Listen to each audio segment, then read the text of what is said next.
रास्ते में एक भागवत कथा का आयोजन हो रहा था। बहुत अच्छे पंडित भागवत कथा कर रहे थे। बहुत मनोहर वाणी निकल करके कर्ण तक पहुंच रही थी और एक माँ के साथ उसका एक पुत्र रास्ते में अपने घर से कहीं जा रहे थे। रास्ते में देखा कि भागवत कथा का पंडाल लगा है, बहुत सारे लोग बैठे हैं और भागवत कथा अच्छे से हो रही है। बच्चे को कुछ शब्द अच्छे लगे तो माँ से कहता है, माँ भागवत सुनने चलते हैं। माँ कहती है, बेटा अपन ब्राह्मण नहीं है, अपन वैदिक संप्रदाय के नहीं है, अपन जिस मत के हैं उस मत में इस कथा का कोई मूल्य नहीं है, इसको नहीं मानते। बच्चा कान से सुन रहा था तो बहुत अच्छा लग रहा था उसको, लेकिन माँ ने कहा कि हम जिस कुल में पैदा हुए हैं उस कुल में इन भगवान को ही नहीं मानते। अब भगवान को नहीं मानते, छोटा सा बच्चा था, छोटे से बच्चे के अंतर्मन में कई तरह के विचार उठे। माँ से कहता है थोड़ा सा आगे निकलने के बाद, माँ ये सूरज किसका है? सूरज किसका है बेटा? हाँ माँ, ये सूरज किसका है? ये चांद किसका है माँ? ये बताओ। बताओ कि जिस गंगा को हिंदू अपनी मां मानते हैं, क्या वो गंगा मुसलमानों की प्यास नहीं बुझाती? जिस गंगा में हिंदू पार तैर करके अपने पाप कर्म का प्रक्षालन करते हैं, क्या उस गंगा के माध्यम से किसी मुसलमान की, सिख की, ईसाई की प्यास नहीं बुझती? क्या बुझती है बेटा? तो फिर जब वो गंगा मां होकर के मुसलमान का पेट भर सकती है, जब वो गंगा होकर के किसी सिख और ईसाई की प्यास बुझा सकती है, जब वो चांद होकर के हमारे शरीर को शीतलता प्रदान कर सकता है, वो चांद क्या है? किसी ने चांद पकड़ लिया, किसी ने सूरज पकड़ लिया। तो बच्चा माँ से पूछता है, माँ ये सूरज किसका, ये चांद किसका, किसकी, वो गंगा किसकी है माँ? ये बताओ। बताओ कि वो नर्मदा जिसके दर्शन मात्र से पाप कर्म कट जाते हैं, क्या उस नर्मदा में कोई हिंदू, मुसलमान, सिख, जैन, बौद्ध, पारसी कौन है जो नर्मदा का पानी नहीं पीता? सब पीते हैं। जब माँ सूरज का सब उपयोग कर लेते हैं, जब चांद को सब मान लेते हैं और उसकी उपयोग कर लेते हैं, जब गंगा का पानी 7 जात का आदमी पी करके अपनी प्यास बुझा लेता है, जब नर्मदा को देख करके जहां हिंदू पवित्रता का अनुभव करते हैं, वहां जात कुजात क्या जानवर भी उसमें पैर देख करके, उपयोग करके अपने जीवन को जी लेते हैं, फिर माँ तुम ये ऐसा कैसे कह सकती हूं कि भागवत अपने काम की नहीं है? प्रश्न बच्चे का इतना जोरदार था कि मां का अंतर्मन अंदर तक से हिल गया। बच्चा और आगे चलता गया और चलते चलते चलते चलते आगे एक जिनेंद्र भगवान का जिन मंदिर पड़ा। वहां पर भी वही प्रवचनों की श्रृंखला चल रही थी और आगे जाने पर सुबह सुबह का समय था तो सब कोई अपने अपने धर्म ध्यान में लगे थे। जब वो जिनेंद्र भगवान के मंदिर के सामने से बच्चा और मां निकला, तब तक बच्चे ने मां से इस तरीके का संवाद कर लिया था और मां को निरुत्तर कर दिया था। भागवत तो छूट गई, अब जिनेंद्र भगवान की वाणी को नहीं छोड़ूंगा। बच्चा मां से कहता है, मां अंदर चलो, भले हम 10 मिनट बैठेंगे लेकिन बैठ करके सुन करके आएंगे। वहां पर एक दिगंबर मुनि महाराज अपनी देशना दे रहे थे। उस देशना को सुनने का सौभाग्य उस बालक ने भी पा लिया। मां जिसको कभी किसी अन्य मत के ऊपर आस्था नहीं थी, उसने भी सोचा कि बच्चे की बात इतनी सटीक और सही है कि इसमें तो कोई जवाब ही नहीं है मेरे पास। मां चुपचाप जाकर के मंदिर में जाकर के, जहां मुनि महाराज का उपदेश चल रहा था, उस उपदेश को सुनने के लिए बैठ गई। मां ने सोचा कि बच्चा है, अगर अभी इसको संतुष्ट ना किया तो पता नहीं है कौन सी और नया प्रश्न खड़ा करेगा। वहां पर मुनि महाराज शावकों के बीच में देशना दे रहे थे। देशना में गौतम गणधर के द्वारा रचित एक सूत्र, ऐसा सूत्र जो दुनिया की हर समस्या का समाधान है। कितना मतलब पुण्य का उसका उदय था कि वो उस सूत्र को सुनने पहुंच गया जो दुनिया की हर समस्या का समाधान है। 10 साल की बच्ची हो या 50 साल की महिला या 80 साल की कोई वृद्धा हो, IAS करने वाला हो, IES करने वाला हो, CA करने वाला हो, CS करने वाला हो, उसके जीवन में कोई समस्या पैदा हुई हो, किसी चोर के जीवन में कोई समस्या पैदा हुई हो, किसी डाकू के जीवन में कोई समस्या पैदा हुई हो, कोई पुलिस वाला किसी समस्या से ग्रस्त हो, हर समस्या का समाधान था एकमात्र उस सूत्र में, जिस सूत्र का व्याख्यान वहां पर गुरुदेव कर रहे थे। ऐसा कोई मंत्र मैंने सुना नहीं महाराज आज तक। हमने तो सुना था कि बहुत बड़ी बड़ी किताबें पढ़नी पड़ती हैं, उन सारी किताबों के सारे सार को एक स्थान पर एकत्रित करके गौतम गिरधर के मुख से निश्चित प्राकृत की भी 2 पंक्तियां मुनि महाराज उसका उपदेश दे रहे थे। धम्मो मंगल मुद्दिठम अहिंसा संयमो तबो देवावितस्य पणमंती जस धम्मे सयामणो। 2 पंक्तियां बंधु। इन 2 पंक्तियों में प्रारंभिक अवस्था में देखा जाए तो कुछ दिखाई नहीं देता, लगता है कि किसी ने अपने विवेक का कौशल दिखा करके और ये 2 पंक्तियां रच दी होंगी, लेकिन ऐसा नहीं है। दुनिया बहुत अजीब है, और जितनी अजीब दुनिया है उससे भी ज्यादा प्रज्ञा संपन्न यहां के साधु वर्ग रहे। उन साधुओं ने, गौतम गिरधर ने देख लिया था, कोई एक ऐसा सूत्र रच दो कि दुनिया में जब भी कोई भी किसी भी परिस्थिति पर विपत्ति पे हो, अगर उसको ये सूत्र याद हो जाए, इस सूत्र की माला फेरना भी कोई बुरा नहीं है। मात्र आप 27 बार की जाप का मंत्र का नियम ले सकते हैं अपने अंतर मन को शांत करने के लिए। धम्मो मंगल मुद्दिठम अहिंसा संयमो तबो देवावितस्य पणमंती जस धम्मे सयामणो। फिर बोला, धम्मो मंगल मुद्दिठम अहिंसा संयमो तबो देवावितस्य पणमंती जस धम्मे सयामणो। क्या है ये सूत्र महाराज? ये सूत्र एक ऐसी अद्भुत अचूक औषधि है, एरो ऑफ राम, राम का ऐसा बाण है कि हर विपत्ति पे हर मानव की जरूरत है। आप इसको इंप्लीमेंट करके देखिएगा कभी। मान लीजिए आप 10वीं क्लास में पढ़ते हैं, मान लीजिए आप 12th में पढ़ते हैं, मान लीजिए आप CA कर रहे हैं, मान लीजिए आप एक आदर्श महिला के रूप में घर में रह रहे हैं, मान लीजिए आप किसी के नौकर हैं, मान लीजिए आप एक कलेक्टर हैं, मान लीजिए आप एक प्रधानमंत्री हैं, आप कुछ भी हैं। समस्याएं किसके जीवन में नहीं है? हर आदमी समस्याग्रस्त है। जितनी बड़ी सीट पर बैठा होता है उतने बड़ा कांटों का ताज रहता है। कभी यहां से प्रेशर आता है, कभी यहां से प्रेशर आता है। 1000 तरह के प्रेशर में अपने आप को एक स्थान पर स्टेब्लिश बनाए रखना बहुत बड़ी साधना होती है। उस साधना का भी ये अचूक मंत्र था। क्या था? धम्मो मंगल मुद्दिठम अहिंसा संयमो तबो देवावितस्य पणमंती जस धम्मे सयामणो। माँ और बच्चे दोनों बिल्कुल पीछे बैठ करके इस सूत्र का व्याख्यान सुन रहे थे, जैसे अभी आप सब सुन रहे हैं। कोई ट्रेन में चलता चलता सुन रहा है, कोई बस में, कोई कार में, कोई स्टेशन में खड़ा है, कोई अपने घर में चौका में खाना बना रही होगी महिला, वो भी सुन रही होगी। उसके दिमाग में भी कोई आफत होगी। हर व्यक्ति से कहना चाहता हूं, इस सूत्र की गांठ बांध लो, इस सूत्र में जीना सीख लो। ये सूत्र क्या कहता है? सूत्र कहता है धम्मो मंगल मुद्दिठम। धर्म जो है वो मंगलमय है और कैसा है? उत्कृष्ट है, श्रेष्ठ है।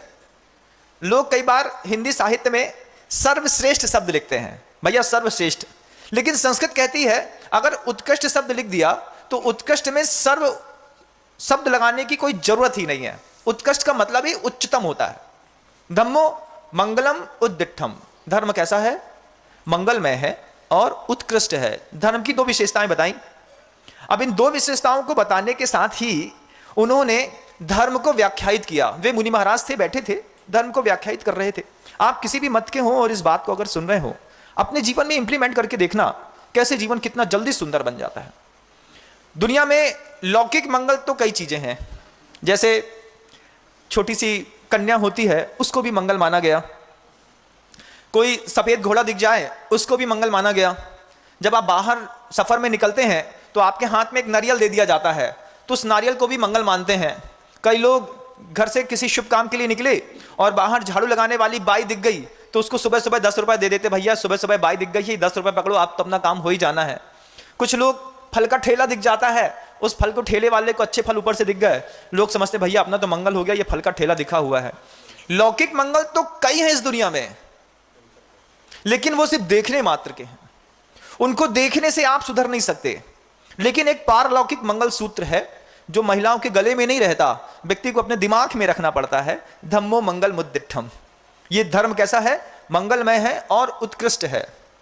उस धर्म की भी हजारों परिभाषाएं, हजारों प्रकार की शैलियां, उन हजारों प्रकार की परिभाषाओं और शैलियों के बीच में भी कोई उत्कृष्ट है तो क्या है? अहिंसा, संयमो, तपो। 3 शब्द दे दिए।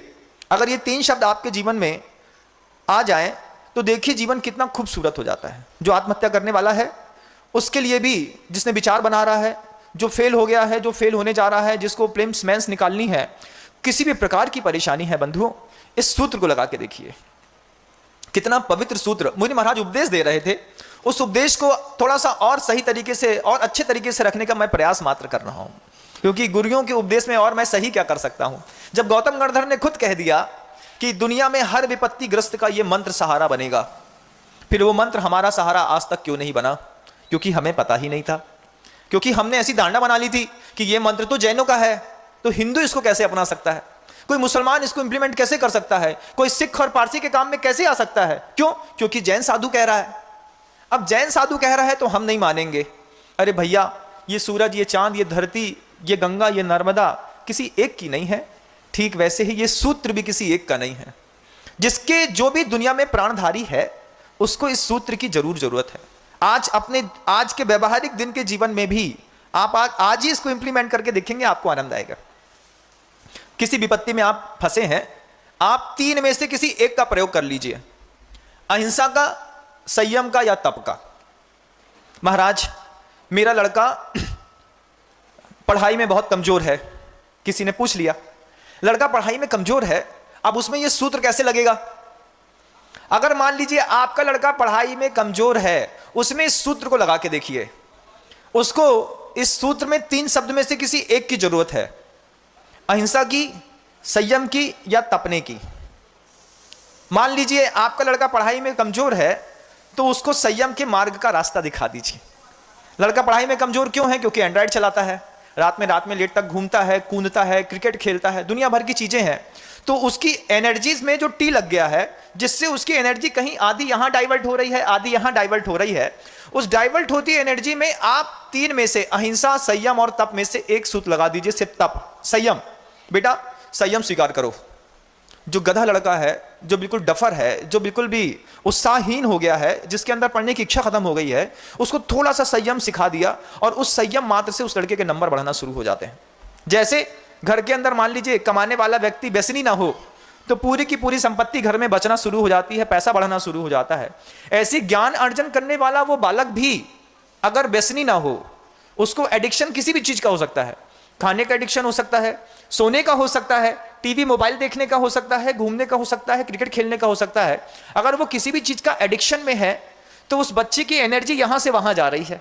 उस एनर्जी को, उस एडिक्शन को वहां से फिनिश कर दो। 12 घंटे सोता है, कुछ ऐसी साधना सिखा दो 6 घंटे तक उसकी नींद आ जाए।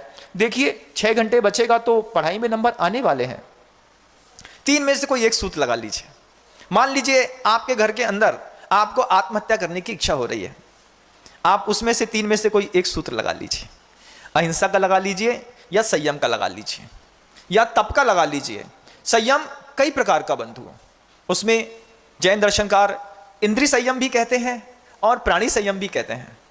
ये 2 प्रकार का संयम है। अगर मान लीजिए आपकी आत्महत्या करने की इच्छा हो रही है, घर के अंदर लग रहा है कि इतना डिप्रेशन में आ गया हूं, अब तो मैं मर ही जाऊं तो अच्छा है, यही सूत्र काम करेगा।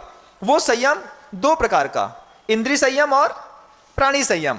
अगर आपकी आत्महत्या की इच्छा हो रही है तो जैसे कछुआ अपने पूरे अंगों को अंदर सकोड़ लेता है, ऐसे ही आप पूरे के पूरे इंद्रियों को अंदर सकोड़ लीजिए। आंख बंद, ये बंद, वो बंद। और वो संयम के लिए भी गुरुओं ने क्या पवित्र उपदेश दिया कि उस संयम की शुरुआत कहां से हो। किसी ने पूछा कि महाराज हम गृहस्थ हैं, हम मंदिर नहीं जा सकते, हम संयम की शुरुआत करना चाहते हैं, कहां से करें? अगर लौकिक जीवन जीना है तो मन का संयम, वचन का संयम और काया का संयम, इन 3 संयम में से भी फिर वो पूछता है शुरुआत कहां से करें। तो गुरुओं ने क्या पवित्र बात कही कि मन के संयम, वचन के संयम और काया के संयम में से सबसे पहले अगर आप अपने परिवार की समृद्धता बढ़ाना चाहते हैं, सुख से रहना चाहते हैं, तो वचन का संयम स्वीकार कर लो। अगर घर के अंदर वचन का संयम आ गया, सही शब्द शैली बन गई, तो निश्चित मानिए घर के अंदर किसी की भी आत्महत्या के भाव नहीं होंगे। इन 3 में से कोई एक चीज है जो आपके जीवन का हमेशा अंग रहती है, रहना चाहिए। नहीं रहती है तो फिर आपका जीवन, आपका घर, आपका विवेक, आपकी प्रज्ञा, आपका धन सब धीरे धीरे धीरे धीरे बर्बाद हो रहा है। संस्कृति भी इन्हीं तीन की अपेक्षा रखती है बंधुओं। अगर ये तीन की अपेक्षा में आप देख लीजिए, अहिंसा, अहिंसा कितनी अच्छी चीज है कि दुनिया में कई लोग धर्म साम्राज्य की स्थापना बंदूक की गोली से करना चाहते हैं। ये माओ का रूल था। माओ कहता था कि राजनीति, सत्ता और धर्म की स्थापना बंदूक की गोली से होती है। उस माओवादियों के पूरे सिद्धांत को आज भारत के अंदर कितने सारे लोगों ने सीख लिया। और अमेरिका में तो ऐसा गन कल्चर चल गया है कि खुले बाजार में जैसे लौकी और टमाटर बिकते हैं, उनके यहां हथियार बिकते हैं।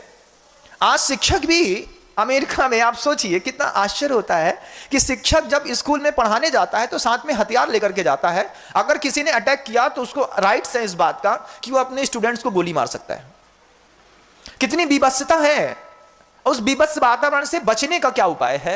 अहिंसा, संयमो तबो, तीन में से कोई एक। अहिंसा स्वीकार कर लो, हथियार में प्रतिबंधित कर दो। जापान में आप देख लीजिए, कहीं किसी व्यक्ति के पास कोई भी पर्सनल हथियार नहीं मिलेगा। क्यों? क्योंकि उसने हथियारों की बीभत्सता को जिया है। जब अमेरिका ने हिरोशिमा और नागासाकी में बम बॉम्बिंग की थी और परमाणु बम फोड़ा था, उस परमाणु बम के फूटने के बाद जिस तरीके की वहां पे हिंसा हुई, जिस तरीके से पूरा शहर नष्ट हुआ, जापान ने सीख लिया अहिंसा का सूत्र कि जिस दर्द को हमारे देश ने और हमारे परिवार के लोगों ने सहा है, जापान उसमें से किसी का भी प्रयोग नहीं करेगा। न्यूनतम हथियारों पर जीवन शैली अगर किसी की सर्वाधिक विकसित है तो वो जापानीज लोगों की है। जब अभी भारत के वहां के जापान के प्रधानमंत्री की हत्या हुई तो जापान के लोगों को विश्वास नहीं हुआ कि जापान में कोई गोली चला करके प्रधानमंत्री की हत्या कर सकता है। अगर वहां ये अहिंसा का सूत्र जापानीज लोगों से सीखना, वे भोजन के मामले में मांसभक्षी हो सकते हैं, लेकिन हथियार के मामले में वो अपने आप को धीरे धीरे, जिस दर्द को जी लिया, देख लिया, सह लिया, उसको वो छोड़ते चले गए। धम्मो मंगल मुद्दिठम अहिंसा संयमो तबो देवावितस्य पणमंती जस धम्मे संयमणो। आप व्यापार में धन कमाने में परेशान हो रहे हैं, उसमें भी यही सूत्र लगेगा। अहिंसा, संयम या तप, इन तीन में से एक चीज आपको आपकी दुकान में भी चाहिए। दुकान खाली थी तो आपने दुकान से उठ करके पड़ोसी की दुकान में जाकर के खड़े हो गए, गप सड़ाके हाँक रहे हैं, वहां पे खड़े होकर के गुटखा खा रहे हैं। क्यों? क्योंकि हमारी दुकान में भी ग्राहकी है ही नहीं, आएगा तो चले जाएंगे। 8 फीट की दूरी जरूर दुकान से है, लेकिन एक बात मान के रहिएगा, अगर व्यापारी अपनी दुकान में ग्राहकी नहीं होने के बाद भी बैठा रहता है तो फिर ग्राहकी उसकी दुकान में आना शुरू कर देते हैं। घर में थे तो पिताजी बहुत अच्छी बात कहते थे, बेटा बनिया के पीछे पारस होता है, बस वह अपना दुकान में बैठा बस रहे, दुकान से उठ के कहीं जाए नहीं। लेकिन अकेले मन नहीं लगता, अकेले खाली दुकान में तपस्या नहीं हो सकती, तो पड़ोसी के पास जाकर के इंटरटेन करने बैठते हैं, वो दुकान और आधी होती चली जाती है। हर सूत्र की जीवन में, हर व्यक्ति की, हर समाज की, हर जीवधारी की यह पहला सूत्र आवश्यकता है, अहिंसा की, तप की या संयम की। तीन में से किसी एक की आपको हर वक्त जरूरत पड़ती है। यहां से पलटो, कोई मजाक कर दे, मजाक अंदर चुभ जाए, उस समय भी अहिंसा की जरूरत पड़ती है, उस समय भी आपको संयम की जरूरत पड़ती है, उस समय भी आपको अंदर धैर्य रखना पड़ता है। संयम की कई श्रेणियां बंधुओं। शुरुआत करिए आप वचन के संयम से कि शब्दों से किसी को बुरा नहीं कहेंगे, चाहे घर के अंदर हो, दुकान के अंदर हो, ऑफिस के अंदर हो, स्कूल के अंदर हो, चाहे किसी रेस्टोरेंट में आप घूम रहे हो, किसी भी व्यक्ति का आप अपमान मत करिए। किसी की प्रतिष्ठा धूमिल करना संसार की सबसे बड़ी हिंसा है, सबसे बड़ी हिंसा। इस हिंसा से बचने का प्रयास करिए। गुरुदेव ने हिंसा और अहिंसा के मामले में, हम लोग जब शुरुआती माहौल में यहां पर आए थे, जब दीक्षा हुई थी, तो गुरुदेव ने एक बहुत बड़ा ब्रह्म वाक्य हम लोग को सिखाया था। दीक्षा होने के बाद गुरुदेव ने हम लोग 25 ब्रह्मचारियों की एक साथ दीक्षा हुई थी। तिलवारा घाट सन 2004 की बात है, बहुत लंबा समय गुजर गया। शब्द गुरुदेव के आज भी याद है। गुरुदेव ने हम लोगों से पूछा, आप लोगों ने 25 लोगों की आपकी दीक्षा हो गई है, क्या सोच करके दीक्षा ली है? दीक्षा लेने के बाद पूछते हैं क्या सोच करके दीक्षा ली है? बोले सबका बैकग्राउंड अलग अलग है। कोई घर में बहुत ज्यादा कलह होगी तो कलह से बचने के लिए दीक्षित हुआ है। कोई व्यक्ति संसार में, उसको मान लो कोई जैसे अंजन चोर था, वो अंजन चोर चोरी के भय से दौड़ा और फिर उसको मंत्र की सिद्धि हो गई और वहां पर जाकर के दीक्षित हुआ और मोक्ष को प्राप्त कर लिया। तो किसी भय के कारण कोई दीक्षित हुआ है। तुमने अपना परिवार क्या सोच करके छोड़ा? गुरुदेव का ये हम लोगों से प्रश्न था। तो सबका मुंह बंद था। कोई बोले ऐसा भी हो सकता है कि देवशास्त्र गुरु के प्रति बहुत ज़्यादा लगाव लग गया हो, महाराज की शैली, महाराज का प्रभाव इतना लगा हो कि महाराज से प्रभावित होकर के दीक्षित हो गए। कोई भय के कारण दीक्षित हो गया, कोई कलह से बचना चाहता था इसलिए दीक्षित हो गया, किसी का दिल टूट गया संसार से इसलिए दीक्षित हो गया, किसी ने किसी को धोखा दे दिया वो मुनि महाराज दीक्षित हो गया। तो सन्यासी बनने के घर के अंदर के कई कारण हो सकते हैं, गुरुदेव ने पूछा। और दुनिया में जितने भी सन्यासी हैं, चाहे वो भगवा पहने हो, टीका चंदन लगाए हो, लाल कपड़ा रक्तांबर पहने हो, या फिर रुद्र की माला डाली हो, या फिर वो दिगंबर मुनि हो, या फिर किसी भी मत के सन्यासी हो, उन सबके पीछे का कोई ना कोई एक बैकग्राउंड रहता है कि क्या सोच करके आपने सांसारिक जीवन को छोड़ा। जब गुरुदेव ने ये शब्द हम 25 से पूछे, हम 25 में से एक का भी मुंह ना खुला। दीक्षा सबने ली, संसार सबने छोड़ा, लेकिन जवाब देते नहीं बना कि क्या सोच करके संसार छोड़ा। तब गुरुदेव कहते हैं, जानते हैं गुरुदेव 2 मिनट तक इंतजार करते हैं, थोड़ा सा मुस्कुराते हैं, उसके बाद वो स्वयं वातावरण को हल्का कर देते हैं। उनकी ये बहुत एक पवित्र ऐसी शैली है कि कभी भी किसी के सम्मान को ठेस लगे ऐसा कोई वातावरण गुरुदेव कभी बनाते ही नहीं। किसी की तरफ देख करके कभी ऐसा नहीं पूछ सकते, हाँ बताओ तुम क्या पूछा, क्या क्या सोच करके तुमने दीक्षा ली, ये ऐसा नहीं। जब भी गुरुदेव कभी सामूहिक प्रश्न पूछते हैं तो उनकी आंख नीची रहती है, ऐसा पूछते हैं कि अब क्या सोच करके आप लोगों ने संसार छोड़ा, आप लोग बताइए। अब आप लोगों में से बहुत सारे हैं तो चुप रहने में फायदा है। 2 मिनट तक गुरुदेव के कान में कोई आवाज ना गई तो गुरुदेव ने खुद बोला, क्या गजब की बात बोली गुरुदेव ने, किस किस निमित्त से संसार छोड़ा है इससे कोई फर्क नहीं पड़ता। सबसे सन्यासियों में भी महान सन्यासी तो वो है जिसकी संसार छोड़ने की भाव हिंसा के कारण हुए हैं, कि संसार में रहता हूं तो इतनी हिंसा होती है, संसार में रहता हूं तो इतने पाप करने पड़ते हैं, संसार में रहता हूं तो हर वक्त किसी ना किसी जीव का, किसी का हृदय दुखता है, या किसी की मेरे माध्यम से किसी का घात होता है, या फिर किसी को जन्म लेने का मौका ही नहीं मिलता।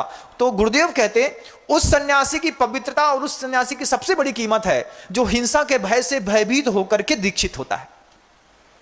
जब ये शब्द गुरुदेव ने कहे, उस शब्द के जवाब में जब हमने अपने अंतर मन को टटोला और देखा और अपने आप से पूछा, आप भी अपने आप से पूछिए कि क्या सोच करके आपने संसार छोड़ा है। किसी गुरु से प्रभावित होकर के, प्रशस्त राग के वशीभूत होकर के, कसाय से बचने के चक्कर में, किसी चीज से कलह होती है इसलिए संसार में व्यवस्था नहीं हो रही तो कई भिखारी भी दीक्षा ले लेते हैं। श्वेतांबर संप्रदाय में आपको ऐसे 12,000 से ऊपर साधु मिल जाएंगे। कैसे मिल जाएंगे महाराज? कि जिनको घर में भोजन की व्यवस्था नहीं थी, क्योंकि श्वेतांबर संप्रदाय में जातिगत बंधन नहीं है, किसी भी जाति का व्यक्ति श्वेतांबर संप्रदाय में दीक्षित हो सकता है। तो गुजरात में, साबरकांठा में, राजस्थान में रहने वाले कई नीच कुल के लोग भी रहते हैं, उन कुलों में जिनको वहां पे भोजन की व्यवस्था नहीं होती है, उनके वस्त्र इत्यादि की व्यवस्था नहीं होती है, वो लोग भी साधु सन्यासी बन जाते हैं, उनको भी दीक्षित कर दिया जाता है। ये अपने आप में बहुत बड़ी कंट्रोवर्सी है जो स्वयं साधुओं के माध्यम से, श्वेतांबर साधु के माध्यम से मेरे कान तक आई। तो इस तरीके से भी कई लोगों ने दीक्षा ली। गुरुदेव पूछते हैं हम लोगों से, क्या सोच करके दीक्षा ली? अंतर्मन को टटोल करके खुद से पूछा कि बताओ नम्र सागर, क्या सोच करके तुमने दीक्षा ली? तो गुरुदेव के उस पैमाने में मेरे वैराग्य का कारण बहुत दूर खड़ा था। यह सोच करके दीक्षा नहीं ली कि संसार में बहुत हिंसा होती है, सोच करके कभी त्याग, किसी व्रत को स्वीकार ही नहीं किया। कोई और परिस्थिति रही होगी, कोई दिमाग की कोई चालबाजी रही होगी, उस चालबाजी में जब नाकाम हो गए तो संसार छोड़ दिया। प्रत्येक व्यक्ति के वैराग्य का कारण वो व्यक्ति बहुत अच्छे से जानता है, लेकिन उस व्यक्ति के चरण आज भी दर्शनीय और खोजने योग्य हैं जिसने संसार हिंसा से भयभीत होकर के छोड़ा। और अगर हिंसा से भयभीत होकर के छोड़ा तो हिंसा के सारे प्रकार की जानकारी उसको थी कि एक भाव हिंसा होती है, एक द्रव्य हिंसा होती है। तो वो दोनों प्रकार की हिंसाओं से भयभीत था। घर के अंदर किसी से तेज बोलो, उसका दिल दुख जाए, भाव हिंसा होती है, नहीं करना मुझे। अब सोचता है वो कि अगर भैया से अपना हिस्सा मांगूंगा और उसका दिल दुख जाएगा, वो तेज बोलेगा, कहीं प्राण ना छोड़ दे। उस भाव हिंसा से, द्रव्य हिंसा से बचने के लिए भी कई लोग दीक्षित हो जाते हैं बंधु। जो हिंसा से भयभीत होकर के दीक्षित हुआ, सबसे बड़ा अहिंसा का पुजारी तो वो माना जाता है, और उस साधु की इस सृष्टि पर हमेशा जय जयकार होती है। कितनी बड़ी बात है, बहुत बड़ी बात है। संयम भी कई प्रकार का बंधु हो। आप लोगों को पहले भी मैंने अभी कहा कि मन का, वचन का, काय का, इन तीनों प्रकार के संयम में से आप सबसे पहले वचन का संयम स्वीकार कर लो कि हम सबसे पहले वाणी की पवित्रता घोषित करते हैं। हमारे मन में असंयम हो, हमारी काया में असंयम हो, हम अपने वचनों से असंयम की कोई भी प्रवृत्ति नहीं करेंगे। नीति का सूत्र है, अगर आप ताकतवर हैं तो आप किसी का गला तो काट सकते हैं, लेकिन किसी को गलत नहीं बोल सकते। गला काटना आसान है, काटा जा सकता है, आप काट भी सकते हैं क्योंकि आप गृहस्थ हैं, लेकिन गलत किसी को नहीं बोल सकते। राजा कभी भी अपशब्द नहीं बोलता, राजा कभी भी गाली नहीं देता। गाली देने वाले, वचन के अपशब्द का प्रयोग करने वाले कभी भी संसार में सफल नहीं होते। और हम हर बात बात में अपशब्दों का प्रयोग करके ही अपनी सफलता की पूर्ति समझते हैं। मन से असंयमी है, काया से भी असंयमी है, लेकिन वचन के संयम की सबसे पहले जरूरत है। अगर आप किसी भी क्षेत्र में सफल होना चाहते हैं, अहिंसा स्वीकार कर लीजिए। सार्वभौमिक है, सूरज के जैसे, चाहे मुसलमान हो, हिंदू हो, सिख हो, ईसाई हो, बौद्ध हो, पारसी हो, कोई स्टूडेंट हो, महिला हो, बच्चा हो, बड़ा हो, उसको अहिंसा उसने स्वीकार कर ली। उसने अपने जीवन में वाणी का, मन का, वचन का, काया का संयम स्वीकार कर लिया। उसने संयम की परिपाटी में सीख लिया। 2 प्रकार के संयम है, इंद्रिय संयम और प्राणी संयम। शुरुआत में इसका उदाहरण दिमाग में नहीं आता था। गुरुदेव ने एक बार हम लोगों को बहुत लंबा विहार करते हुए इसका उदाहरण समझाया। बोले देखो गर्मी है, गर्मी में चलते चलते हम लोगों को, जब हम लोग अपना रामटेक से चले और हम लोगों को विदिशा आना था, नेमावर आना था उस समय, रामटेक से नेमावर आप सोचिए, तो हम लोग करीब 28 दिन तक विहार किया हम लोगों ने। तो 20 दिन के बाद हम लोग के पैर छिल गए, पैर पूरे के छिल करके पतले हो गए, लेकिन चलना बदस्तूर जारी रहा। गुरुदेव ने 21वें दिन हम लोगों से ईरापद भक्ति में बोला सुनो महाराज लोगों, संयम 2 प्रकार का होता है। हाँ महाराज, एक इंद्रिय संयम, एक प्राणी संयम। हाँ महाराज, अभी तक जब तक आप 20 दिन से चल रहे थे, तब तक आपके मस्तिष्क में क्या चल रहा था? जब नीचे देख करके चलते थे, क्या देख चल रहा था? कि किसी जीव की विराधना ना हो जाए, किसी जीव के ऊपर पैर ना पड़ जाए। बोले 20 दिन तक ये दिमाग में चल रहा था ना कि किसी जीव की विराधना ना हो जाए। ये है प्राणी संयम। अब क्या?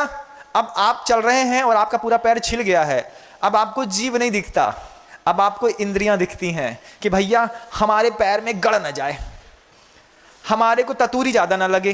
पत्थर गड़ा और वो पतली सी झिल्ली फटी, और जैसे ही फटी और खून निकला तो चलना मुश्किल हो जाएगा।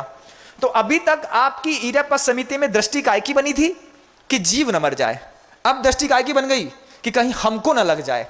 जब ये परिणति बदलती है तो पाप पुण्य की प्रकृतियां भी बदल जाती हैं। मुनि महाराज जी लोगों, समझ में आ रहा है किस तरीके से गुरुदेव समझाते हैं? आप उनका कौशल देखिए बंधु।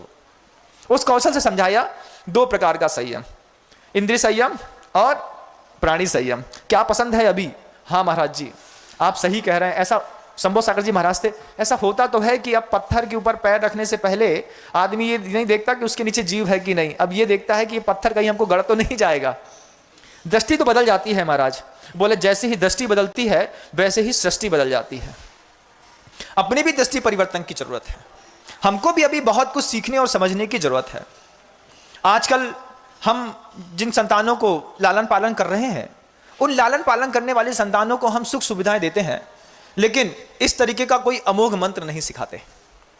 बेटा इस मंत्र की माला फेरा करो। क्या मंत्र की माला? धम्मो मंगल मुद्दिठम अहिंसा संयमो तबो देवा भी तस् पणमंती जस धम्मे सयामणो। जिसके मन में जस धम्मे सयामणो, जिसका मन हमेशा धर्म में लगा हुआ है, उसकी तो देवता भी तस् पणमंती, देवता भी उसको प्रणाम करते हैं। देवता भी कहते हैं कि देखो कितना व्यवस्थित जीवन जी रहे हैं। आपको लौकिक जीवन ही जीना है, आपको कभी मुनि नहीं बनना है। लेकिन अगर इन 3 सूत्रों को आपने अपने जीवन के अंदर स्वीकार कर लिया, आप देखिए आपके जीवन की बैलगाड़ी कैसे सूर्य के रथ में परिवर्तित हो जाती है।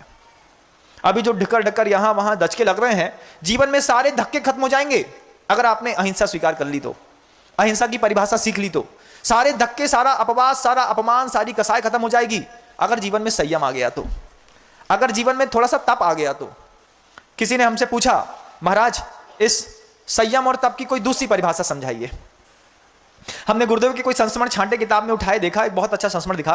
गुरुदेव ने कहा संयम और तप में क्या अंतर है कि रात्रि भोजन का त्याग कर देना ये संयम है, और उसी भोजन को दिन में भी त्याग कर देना ये तप है। कितनी अच्छी परिभाषा है गुरुदेव की। रात्रि भोजन त्याग कर दिया, हमने अपने आप को एक स्थिति तक नियंत्रित कर दिया, ये क्या था? हमारे जीवन का संयम था। अब इस संयम में भी हमने शाम का भोजन ही छोड़ दिया, एक आसन कर लिया, या उपवास कर लिया, या ऊनोदर कर लिया, या रस परित्याग कर दिया। तो ये सब क्या है? इस संयम को पहले संयमित किया अपने आप को, फिर संयमित करने के बाद जैसे ही तप स्वीकार कर लिया तो हम थोड़ा और निखर करके सामने दिखाई देने लगे। तपना तो पड़ेगा। और मेटालिक एलर्जी वाले जो ये सब जो आपके रसायन विज्ञान के जो लोग होते हैं वो भी यही कहते हैं कि जितनी भी तीव्रतम ऊष्मा का स्तर होगा, सोने में निखार उतने उच्चतम स्तर का होगा। ठीक जितनी ही आपके जीवन में तप की शैली प्रवीण होगी, परेशानियां भी बंधुओं उसी को मिलती है जिसके अंदर साहस और ताकत होती है। गरीबों को तो परेशानियां भी नहीं मिलती, गरीबों को कोई भी प्रकार की मुश्किलें नहीं होती, वे आराम से खाते पीते और सोते हैं, और उनको इसी तरीके से ये भारत के संविधान के लोग जीवित रखने का प्रयास भी करते हैं। फ्री का गेहूं ले लो, फ्री का चावल ले लो, सस्ती दारू ले लो, आराम से खाओ और सो। गरीबों को कोई परेशानी नहीं है। परेशानी तो उसकी है जो साधक है, परेशानी तो उसकी है जो अपने आप को उच्चतम स्तर पर ले जाना चाहता है, जिसकी चेतना विकास की ओर अग्रसित है। परेशानियां सिर्फ उसके हिस्से में आती हैं। दुर्बल और कमजोर व्यक्ति के जीवन में कभी परेशानी नहीं आती। दुर्बल और कमजोर व्यक्ति के जीवन में कभी अपमान भी नहीं आता। बंद उसको ना तिरस्कार झेलना पड़ता है, क्योंकि ना उसके अंदर जोश होता है ना जुनून। जिसके अंदर जोश है, जुनून है, जिसके अंदर खून में उबाल है, उसी व्यक्ति के अंदर तो परेशानियों का अंबार लगता है। हम परेशानी से बचना या सुरक्षित रहना चाहते हैं तो उन जोश और जुनून मंद लोगों के जीवन में अहिंसा, संयम और तप आ जाए। 3 चीजों में वो निखर करके आसमान हो जाएंगे। लेकिन जब अपने परिवार के अंदर ये अहिंसा, ये तप, ये संयम की कोई भी परिभाषा घर के अंदर भी ना लिखी जाती हो, घर के अंदर 12 बजे रात को अब चावल पकता है, सब्जियां बन जाती हैं, लोग गरम रोटी बना करके भी घर के अंदर भी खिला देते हैं। क्यों भैया, ये लेट आते हैं, क्या कर सकते हैं? इतना तो कर सकते हो ना, लेट आते हो, अगर भोजन करना तुम्हारी मजबूरी है तो पत्नी को कम से कम इतना तो समझा देते कि सूर्य के प्रकाश में मेरा भोजन बना करके रख देना, सूर्य के प्रकाश में मेरे रोटी पराठा सब्जी बना करके रख देना। मेरे ऐसे तीव्र कर्म का उदय है कि मैं अपनी व्यवस्थाओं को संभाल नहीं पा रहा हूं, तो कम से कम अपने जीवन को जीने के लिए रात को 12 बजे ही सही ठंडा भोजन कर करके थोड़ा काम चला लिया होता तो बात बन जाती।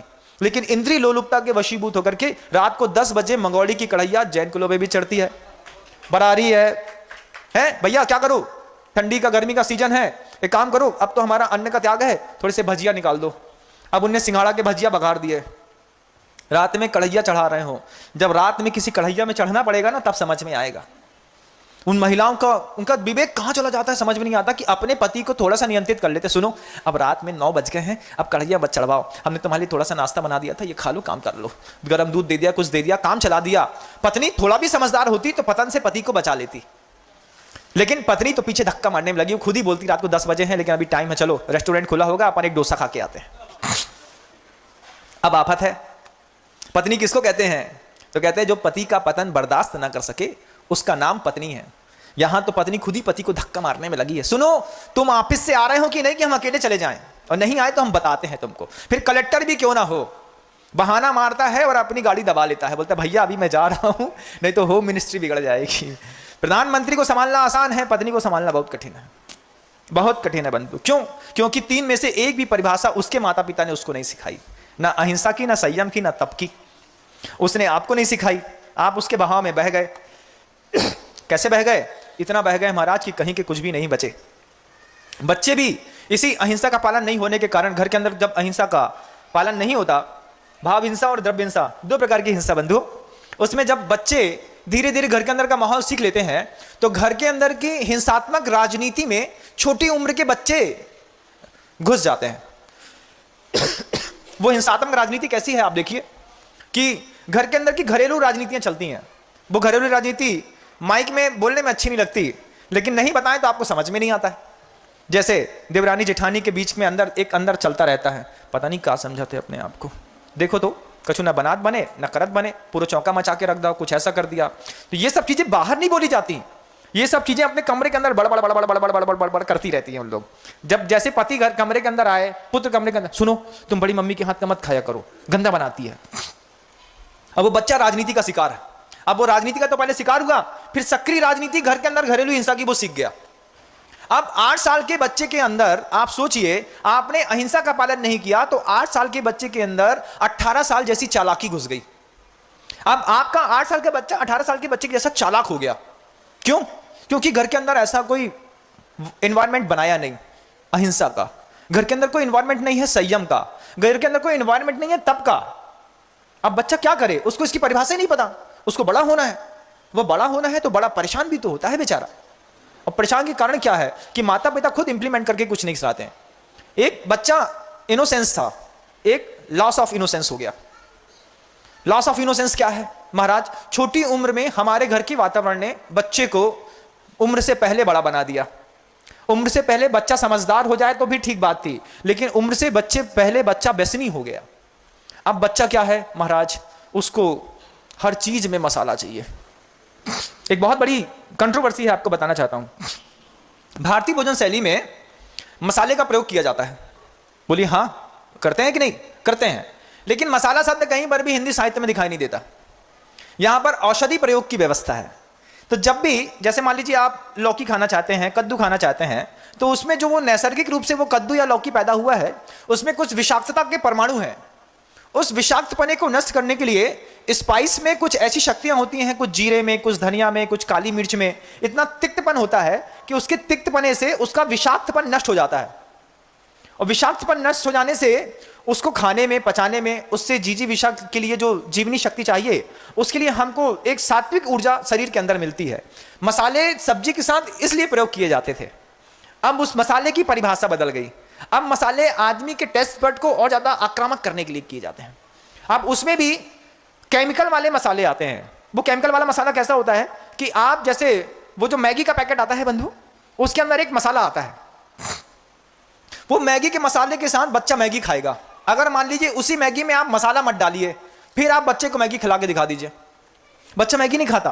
और बच्चा उस मसाले के पैकेट का ऐसा आदी होता है कि उस मसाले को पराठे के साथ भी खाना पसंद करता है। फिर बच्चा मैगी खाने के लिए मैगी का पैकेट नहीं खरीदता, उससे मसाले की पुड़िया के लिए मैगी का पैकेट खरीदता है। उससे होता क्या है आपको पता? उस मसाले में ऐसे विचित्र प्रकार के केमिकल मिलाए गए हैं कि उन केमिकल के माध्यम से आपके बच्चे के हार्मोन्स वक्त से पहले बड़े हो जाते हैं, वक्त से पहले डेवलप हो जाते हैं हार्मोन्स। और हार्मोन्स डेवलप हो जाता है, शरीर डेवलप हो जाता है, लेकिन मन तो बच्चे ही रहता है। जब शरीर बड़ा हो जाता है तो छोटी उम्र में बड़े दिखने वाले शरीर के बच्चों के साथ नैतिक और शारीरिक शोषण और अपराध होते हैं। उसके लिए कहीं ना कहीं आपके मसाले और भोजन भी जवाबदार हैं बंधु। अगर मान लीजिए आपने अपने घर के अंदर बच्चों को व्यवस्थित रूप से मसाला या भोजन कराने की व्यवस्था सिखाई होती और उसका हाथ और मुंह पकड़ के रखा होता, 10 साल तक बच्चों को संभालने की जरूरत है। 10 साल के बाद के बच्चों को इलाज की जरूरत है। 10 साल तक आप अपने बच्चे की टंग कंट्रोल कर सकते हैं। 10 साल तक आप अपने बच्चे का माइंड कंट्रोल भी कर सकते हैं। जैसे बच्चा 6 साल का, 7 साल का है, 8 साल का है, और बच्चा 2 चीज सीख गया आपके घर के अंदर, बहुत बड़ी कंट्रोवर्सी है और बहुत बड़ी घातक चीज है ये। क्या? बच्चा कपड़े में ब्रांड चूज करना सीख गया। लिवाइस का नहीं है, 6ix9ine का नहीं है, मुफ्ती का नहीं है, फलानी कंपनी का नहीं है, हम नहीं पहनेंगे। क्यों? अब आप बड़े शौक से बोलते हैं महाराज 9 साल का पिद्दी है, ब्रांडेड पहनता है। बच्चे को 2 चीजें अगर 10 साल से पहले पता चल गई कि ब्रांड क्या होता है और कितने का आता है, ये चीजें अगर आपने उसको जानकारी दे दी, आपका बच्चा आपके हाथ से गया। अब बच्चे को बचाने की जरूरत नहीं है, अब बच्चे को इलाज करने की जरूरत है। 10 साल तक आप अगर माता पिता बने हैं, अगर आप माता पिता बनने वाले हैं, या फिर आपके घर में कोई और माता पिता बनने वाला है, तो घर के अंदर माता पिता कोशिश करें कि 10 साल तक बच्चे को बच्चे के मन का कपड़ा तो दें, लेकिन ब्रांड की और पैसे की जानकारी होने ना दें। कौन से ब्रांड का तुमको क्या पसंद है पहन लो, ब्रांड की बात नहीं करते। ब्रांड शब्द सिखाओ ही मत। 10 साल तक के बच्चे को जब भी परचेजिंग करनी हो, उसके साथ एक व्यक्ति को भेजें, ये सामान खरीदेगा तुम इसका पैसा पेमेंट करके आ जाना। इसको जानकारी नहीं होनी चाहिए। उससे क्या होगा महाराज? बच्चे के जो नादानी बनेगा, इनोसेंस का जो अंदर एक मैटर क्रिएट था, वो एक्चुअल में उस उम्र तक बना रहेगा। उसके बाद उसको लॉस ऑफ इनोसेंस होता है तो कोई बात नहीं, लेकिन उम्र से पहले जब इनोसेंस लॉस हो जाता है, तब घर के अंदर घातक चीजें आने लगती हैं। छोटी छोटी उम्र में बड़े बड़े चीजों में बच्चे फंसने चले जाते हैं। कितना गजब का खेल है बंधु।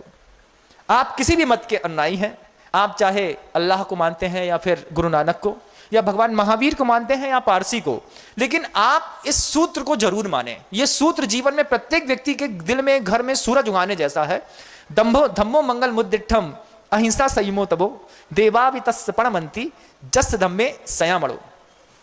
महाराज किसने लिखा, हमको कैसे विश्वास हो? तो ये जो किताबें हैं बंधुओं, ये किताबें भी अपने आप में बहुत बड़ी जवाबदारी हैं। वो गर्दर परमेष्ठी आज से हजारों साल पहले मोक्ष चले गए। जाने से पहले अगर किसी भी किताब को आप पढ़ते हैं, किताब का पढ़ना सिर्फ शब्द का पढ़ना नहीं है, उस व्यक्ति के व्यक्तित्व का भी पढ़ना होता है। हम उस व्यक्ति के साथ नहीं रह सकते। तो उस व्यक्ति की जिसके साथ हम शारीरिक रूप से नहीं, सशरीर नहीं रह सकते, उसके शब्दों के साथ रह करके हम उसको समझने का प्रयास करते हैं। तो जो केवली थे, सर्वज्ञ थे, जिन्होंने तीर्थंकरत्व की, केवल ज्ञान की जिनके अंदर प्राप्ति हुई होगी, उनने अपने केवल ज्ञान को प्राप्त करने के बाद ये सूत्र कहे हैं, अहिंसा संयमो तबो देवा भी तस्य परमंती जस धम्मे सयामणो। हम इन 3 सूत्र को सिर्फ इंप्लीमेंट कर लें अपनी लाइफ में, किसी चौथे धर्म ध्यान की किसी को कोई आवश्यकता नहीं। मंदिर में पूजा करने की आवश्यकता खत्म हो जाएगी अगर आपने अपने जीवन में अहिंसा स्वीकार कर ली। अपने जीवन में तप स्वीकार कर लिया तो मंदिर के अंदर जाकर के किसी और प्रकार की साधना किसी कोई मायने नहीं रखती। अगर आपके जीवन में मन का, वचन का और काय का संयम आ गया है, फिर आपको किसी के सामने सर झुकाने की जरूरत नहीं है। अगर आप स्टूडेंट हैं, अगर आप एक अच्छी गृहिणी है, महिला है, अच्छी बेटी है, कुमारी कन्या है, पुत्र हैं, साधु सन्यासी हैं, साध्वियां हैं, आप किसी भी धर्म के अनुयायी हैं, सन्यासी हैं, इन 3 सूत्र को हमेशा जीवन में याद रखिएगा बंधु। सूत्र हल्का नहीं होता, उसकी व्याख्याएं समय पे सुनाई नहीं देती, तो हमारा जीवन बहुत कुछ बदल चुका होता है और बहुत आगे बढ़े हुए जीवन से अपने आप को लौटाना बहुत मुश्किल होता है। लेकिन जितना भी जीवन आगे बढ़ गया है, उस बढ़े हुए जीवन में वहीं से ये सूत्र इंप्लीमेंट करके देखिए। आपके ऊपर 20 लाख का कर्जा है, आप आज से आपने जीवन में ये सूत्र लगा के देखिए, अहिंसा, संयम और तप, इन 3 में से मुझे एक चाहिए। क्या चाहिए? अभी 20 लाख का कर्जा है, दिमाग में आत्महत्या के भाव हो रहे हैं, मुझे महाराज कहते हैं संयम चाहिए, धैर्य चाहिए, थोड़ा संयम से मैं सोचूं तो सब निकल आएगा। अगर घर के अंदर वातावरण बिगड़ रहा है और बंटवारे की बात होने लगी है, आज नहीं तो कल होने वाला है, थोड़ी सी अहिंसा का वातावरण बनाना चाहिए, थोड़ा सहने की शक्ति भी आ जाए। उस सहन शक्ति का नाम ही तो तप है कि बड़े ने कह ली और हमने मानी। घर के अंदर पिताजी कहते हैं बार बार, एक ने कही दूजे ने मानी, प्रभु जी कह गए दोनों ज्ञानी। कितनी अच्छी बात, एक ने कह दी, दूसरे ने मानी, प्रभु जी कह गए दोनों ज्ञानी। मानने वाला भी ज्ञानी है और कहने वाला भी ज्ञानी है। देखो, हमने कहा, उसने मान लिया, और दूसरा कहता है हमने मान लिया और हमारी तुम्हारे बीच की अहिंसा बराबर इस मानने से बनी रही। तो मानना कितना अच्छा है, स्वीकार है, प्रथम अंतर मुहूर्त में हम मान लेते हैं। लेकिन कौन बोले, और जो बोले सो कुंडी खोले, यह भी बात है कि नहीं? जो बोले सो कुंडी खोले। अब भैया अगर मान लो हमने कह दे कि भैया घर के अंदर महाराज ने ऐसे सूत्र बताए हैं, तो पीछे नीचे वाला कहता है पहले इंप्लीमेंट करके दिखाओ, खुद ही तो समझो कैसे बोला था, खुद ही तो समझो कैसे सोचा था। तब भैया जो बोले सो खोले, तो हम पहले बोले, हम ही खोल के दिखाते हैं। हम संकल्प है कि हम हिंसा नहीं करेंगे। लेकिन जब भी इतिहास को पलट करके गुरुदेव के शब्दों में जीने का प्रयास करता हूं, अपने सन्यासी जीवन को भी देखता हूं और गुरुदेव के उन शब्दों को देखता हूं कि क्या सोच करके साधु बने, तो बंधुओं आज भी इस बात को कहने में कोई आपत्ति नहीं है कि हिंसा से भयभीत होकर के मैं साधु नहीं बना। मुझको इस मुक्ति के मार्ग पर जब मैंने कदम रखा, उस समय मेरी कुछ धारणाएं अलग थी, लेकिन हिंसा और अहिंसा की धारणा नहीं थी। आज भले मैं इस मुक्ति के मार्ग में आने के बाद अहिंसा को अपने जीवन में प्रधानता देता हूं, समझता हूं, उसको स्वीकार करता हूं और उसी के पालन में लगा हूं, लेकिन जो सोच करके आया था और जो गुरु ने दिखा दिया, इन दोनों में बहुत फर्क होता है। आप भी जो सोच करके ये प्रवचन सुन रहे हैं या बाहर बैठे व्यक्ति लोग सुन रहे हैं, आपकी सोच आज तक कुछ भी रही हो, लेकिन विकास की यात्रा को आप अहिंसा की यात्रा से शुरू करिए। सबसे बड़ा धर्म है बंधुओं, विकास की अपनी यात्रा को आप संयम की यात्रा से, अपने तप की यात्रा से शुरू करिए। देखिए आप देखते देखते कितने खूबसूरत बन जाएंगे, इतने खूबसूरत बन जाएंगे कि आपके चेहरे के मुहासे और कालेपन को देखने की किसी के ऊपर दृष्टि ही नहीं जाएगी, सिर्फ आपकी सुंदरता दिखाई देगी। सुकरात का एक प्रसंग बहुत अच्छा मुझे याद आता है। सुकरात का शिष्य था और सुकरात थे। सुकरात देखने में बहुत भद्दे दिखाई देते थे और उनको बहुत बड़े बड़े गाल पर मस्से थे, कलर पूरा काला था, बहुत ज्यादा काला, ब्लैक में भी ब्लैक थे वो, और गड्ढे थे। उन मवादों से, गड्ढों से जो उसमें मवाद थी, फुड़ी फुंसी थी चेहरे के ऊपर, उसमें से मवाद निकलती थी। सुकरात एक दिन अंधेरे में कमरा बंद करके अपना चेहरा देख रहे थे। काले हैं, पिंपल्स निकला है, उसमें मस्से भी हैं, और वो चेहरा ऐसा ऐसा देख रहे थे जैसा आप लोग अपने आईने में देखते हैं ना, कैसे देखते हैं, पहले यहां से फिर बाल अच्छे हैं कि नहीं है, ठीक ऐसे ही सुकरात देख रहे थे। एक शिष्य ने देख लिया, शिष्य ने देख लिया और शिष्य हंस दिया। शिष्य हंसा तो सुकरात ने जैसे देखा कि शिष्य हंस रहा है, ये देख करके कि मैं आईना देख रहा हूं, सुकरात ने शिष्य से पूछा क्यों हंस रहे हो? शिष्य ने बोला गुरुदेव गलती हो गई। नहीं सही बताओ, अभयदान दिया, क्यों हंस रहे हो, अच्छा बताओ। जब सुकरात खुद हल्का होकर इस बात को पूछे तो शिष्य कहता है ये सोच करके हंस रहा था कि आप इतने काले दिखते हैं, चेहरे में इतने सारे पिंपल्स हैं, उसमें से मवाद बह रही है, उसके बाद भी अपना आप चेहरा देख रहे हैं। क्या है आपके चेहरे में देखने लायक, क्यों देख रहे हैं? सुकरात ने जवाब दिया कि मैं अपना चेहरा कालेपन और पिंपल्स और मवाद के कारण नहीं देख रहा था। मैं चेहरा इसलिए देख रहा था कि आईना में अपना चेहरा देख करके मैं अपने आप को समझा रहा था कि तुम इतने काले दिखते हो, तुम्हारे चेहरे में इतने पिंपल्स है, मवाद दिखती है, तुम्हें इतना अच्छा बनना है, तुम्हें इतने अच्छे काम करने हैं कि किसी की तुम्हारे चेहरे की रंग की तरफ नजर ही ना जाए। ऐसे काम करने हैं कि किसी को हमारे चेहरे का पिंपल्स दिखाई ना दे, सिर्फ मैं दिखाई दूं। तो शिष्य ने पूछ लिया सुकरात से, तो क्या आप गोरे होते तो चेहरा नहीं देखते? सुकरात कहते हैं, मैं गोरा होता तब भी चेहरा देखता। गोरा होता, अच्छा गौर वर्ण होता, जवानी होती, चेहरे में अच्छा लावण्य होता, रूप रंग होता, चमचमाता, तब भी मैं अपना चेहरा रोज देखता। फिर आप क्या सोचते? फिर मैं ये सोचता कि प्रभु ने मुझे इतना सुंदर चेहरा दिया है, इतना सुंदर मुझे अपना चरित्र भी बनाना है। प्रभु ने मुझे इतनी अच्छी सुंदरता दी है, उस सुंदरता के हिसाब से मुझे अपने शब्दों का, मन का और शरीर का वातावरण भी बनाना है कि लोग इस सुंदरता से भी ऊपर मेरे शब्दों की, मेरे मन की और वचन की सुंदरता में जाकर के मोहित हो जाए। एक अच्छा शिक्षक अपने शिष्य को दोनों परिस्थितियों में कितना अच्छा सिखाता है। हम काले हैं तो और हम गोरे हैं तो, लेकिन हमारा जीवन कुछ और है, क्योंकि हमको ऐसे गुरु का साथ ना मिला, कोई सुकरात जैसा गुरु ना मिला कि ये बता देता कि अगर तुम काले हो तो तुम्हारे अंदर ये क्वालिटी इनबिल्ट होनी चाहिए, और अगर तुम गोरे हो तो तुमको अंदर अपने ये क्वालिटी और डेवलप करनी चाहिए। क्योंकि संसार में दो प्रकार के फूल हैं बंधुओं। एक फूल वो होते हैं जो दिखने में आकर्षक नहीं होते, तो उसमें सुगंध बहुत होती है। कई फूल हैं, आप देखिएगा कि वो दिखने में अच्छे नहीं होते, खुशबू इतनी जबरदस्त होती है कि भौरा खिंच करके चला आता है। और जिन फूलों में खुशबू नहीं होती, उन फूलों का रंग बहुत खूबसूरत होता है, उस रंग के कारण वशीभूत होकर के भौरा खींच करके चला आता है। दोनों किसी ना कोई एक तरीका आपके जीवन में जरूर है जिसके कारण आपके पास लोग आकर्षित भी हो सकते हैं और आप डेवलप भी हो सकते हैं। बस उम्मीद और खोज इस बात की है कि वो कौन सा तरीका है जिससे मैं अपने संसार में अपने आप को व्यवस्थित और सुरक्षित रख सकता हूं, अपने आप को समृद्ध कर सकता हूं और संसार को एक दिशा भी दे सकता हूं। उस खुशबू को सूंघना या देखना हो तो आप 3 सूत्र अपने जीवन में अपनाइएगा। अहिंसा का अपनाइएगा, संयम का अपनाइएगा और तप का अपनाइएगा, अपने जीवन को और खूबसूरत आप बना सके। इन्हीं भावनाओं